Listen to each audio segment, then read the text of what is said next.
Hi, my name is Nicolette Lambert, and this is our Birth Multiverse lecture on the benefits of early breastfeeding. So, some of you may be wondering, how important is it to have an early start with breastfeeding? Some in the past, of course, many of our mothers and definitely our grandmothers didn't breastfeed at all. Breastfeeding was not really something hospitals even accommodated. It was kind of like if you were going to breastfeed, you're going to be on your own. You had to figure it out yourself. But getting the baby to the breast right after birth is actually very, very important for establishing breastfeeding and making it easier on you and your baby too. A lot of problems can kind of come up if the baby doesn't get that first practice right after birth, that first suckling right after birth. So it's not impossible to breastfeed if you don't get your baby on the breast for a few hours afterwards. I do want to make that clear. I've known women who have been able to do it. It's not impossible at all, but it can make it more difficult.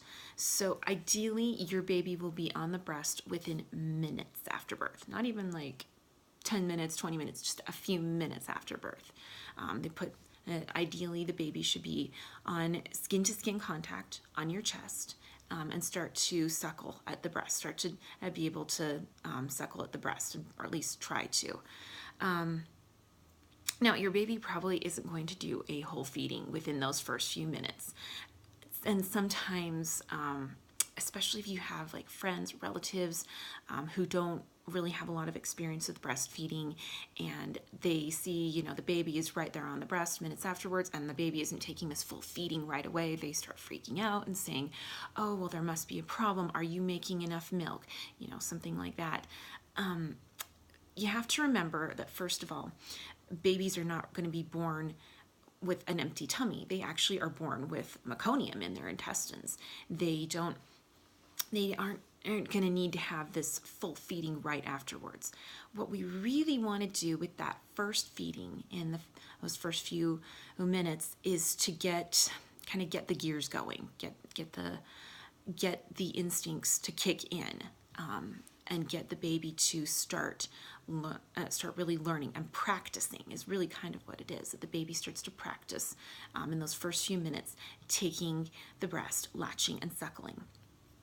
So you might notice they'll just lick the nipple, they might just simply snuggle on your breast, but the important thing about that skin-to-skin contact is that in the first hour of birth, it primes the sucking reflex so that the baby will breastfeed more readily. Babies are incredibly alert. That first, if you think about what your baby's been through with birth, and assuming especially this is a natural birth, they have had this big rush, if they're not medicated, babies who have been exposed to pain medication might be more sleepy after they're born. But if a baby is born without pain medication, they're typically very alert because they've had this big rush, this flood of just endorphins and hormones, and they're exposed to a new sensory thing. They come out of the womb and it's like there's light and there's sound, and it's all new and different. So they're very, very alert in that first hour after birth. And so that's why that hour is so golden for teaching them to breastfeed, for getting those sucking reflexes to kick in. So we want to take full advantage of that. We want to take full advantage of that hour, that first hour when the baby is awake and alert, and you get them on the breast. And then in that skin-to-skin contact, again, it triggers oxytocin for helping that sucking reflex to kick in. And the oxytocin is also what causes letdown for the mother. So it kind of primes your body too for breastfeeding. So babies who are breastfed within the first 2 hours of life are more likely to be breastfed at 4 months than those who are not. So that, again, you want to weight the odds in your favor.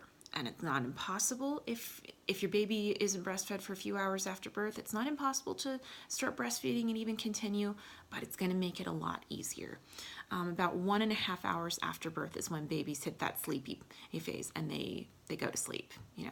All of the rush has worn off and they're getting sleepy. And so when they hit that deep sleep, they're going to be asleep, and then afterwards they're not going to be quite as alert and apt to learning. So if they're interrupted several times during that first hour and a half, 2 hours of life, or they're separated from their mothers, they won't be able to complete the instinctive behaviors that are necessary to breastfeeding, and it'll be much harder for them to learn. And again, this is kind of an old school thing that used to happen, and it's not done as much in the US. In the United States, our hospitals have been getting more and more breastfeeding friendly, and some hospitals really, really make it a priority to keep the mother and the baby together in the first couple hours after birth. But the way things used to be done before there was a lot of recognition of the benefits of breastfeeding is that the baby was being taken away for baths, for a bath and for monitoring and all kinds of stuff. I mean, I remember my dad saying that when I was born back in the 80s, that they took me and gave me a bath while, probably about a half hour after I was born. I was separated from my mother, and then I went to the nursery and all that, and that was very typical. But that makes breastfeeding a lot harder. So they call this the golden hour, again, for a reason, because the baby is more awake. So for most of human history, babies were placed on their chest minutes after birth. And this is a time when the baby's most alert. The idea that a baby needed to be weighed and measured and diapered and swaddled and given a vitamin K shot before seeing the mother is really, in the grand scheme of human biology, extremely new, and also not backed up by any actual evidence of that it is very beneficial at all. So really, none of those things need to happen for a normal baby. They don't need to be weighed or measured or diapered or bathed or all these things. They don't need that over and over. They don't need all those things before they can breastfeed. The first thing they need is to be put on the mother's breast. So current research shows that a strong bond between a baby and her mother are critical to the baby's short-term and long-term development. And skin-to-skin holding is the best way to start that bonding for a mother and a baby, and it increases the likelihood of successful breastfeeding. Because we have more knowledge and more recognition of the benefits of breastfeeding, more hospitals are starting to understand how critical it is, and they're starting to institute even a policy of leaving the mother and the baby alone for the most part during those first hour and a half, 2 hours. They might still come and check in on you, but the idea is to try to leave the parents and the baby alone to establish breastfeeding without a lot of interruptions and whatnot. And then they'll start doing, and then after that time, they'll do things like the vitamin K shot and some more monitoring and whatnot if it's needed. In some hospitals, the staff are specially trained to leave babies and their parents alone for this very reason. So UNICEF has gotten on board with this, and they call it the Baby Friendly Initiative. And they want to see hospitals start to support breastfeeding more around the world. And one thing you have to watch out for, even though here in the United States, on paper, this is a priority, in practice, it doesn't always play out that way. I think it really depends on the hospital culture, and this is something that I've learned about in some of my public health classes with healthcare administration, is that what goes on and what goes on in writing isn't necessarily what you're going to get at a hospital. A lot of it depends on how the hospital's culture is. Have they kind of just slapped on a thing of, hey, we're breastfeeding friendly, but then everybody just does what they want to. The staff just do what they want to, regardless. You need to find a hospital that has kind of that organizational culture that really supports that. Now, if you're birthing at a birthing center, almost invariably, midwives are going to be very pro breastfeeding, and as a common practice, as at a birthing center with a midwife, they'll put the baby to the breast right away, and they'll try to give you some downtime to initiate breastfeeding.